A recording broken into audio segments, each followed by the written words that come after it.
Tunggu sebentar, jangan skip. Mari kita hayati khutbah terakhir Nabi. Wahai manusia, dengarlah baik-baik kata-kataku ini. Aku tidak pasti dapat bertemu dengan kamu lagi selepas tahun ini. Oleh itu dengarlah dengan teliti kata-kataku ini dan sampaikan kepada mereka yang tidak bersama dalam majlis ini. Wahai manusia, sebagaimana kamu menganggap bulan ini dan kota ini suci, maka nyawa dan harta umat Islam adalah suci. Kembalikan semula harta yang diamanahkan kepada kamu kepada pemiliknya. Janganlah kamu sakiti siapapun agar orang lain tidak menyakiti kamu. Ingatlah, kamu akan dipertemukan dengan Tuhanmu dan Dia akan menghitung segala amalan kamu. Allah mengharamkan riba. Segala amalan yang berkaitan dengan riba adalah diharamkan. Berwaspadalah terhadap syaitan demi keselamatan agama kamu. Dia telah berputus asa untuk menyesatkan kamu dalam perkara-perkara besar dan jangan kamu mengikutinya dalam perkara-perkara kecil. Wahai manusia, sebagaimana kamu mempunyai hak ke atas isteri kamu, mereka juga mempunyai hak ke atas kamu. Sekiranya mereka menyempurnakan hak ke atas kamu, mereka berhak diberi makan dan pakaian dengan penuh kasih sayang.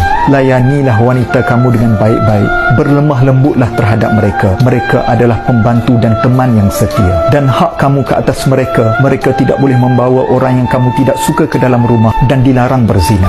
Wahai manusia, dengarlah bersungguh-sungguh kata-kataku ini. Sembahlah Allah, dirikanlah solat, berpuasa di bulan Ramadan, bayarlah zakat dan tunaikan haji bagi yang mampu. Ketahuilah setiap Muslim adalah bersaudara. Kamu semua adalah sama.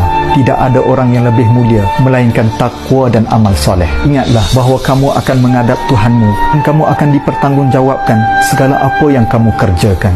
Oleh itu awasilah, jangan sesekali kamu terkeluar daripada landasan Islam selepas ketiadaanku. Wahai manusia, tidak akan ada Nabi dan Rasul selepas daripada ketiadaanku, dan tidak ada agama baru yang akan lahir.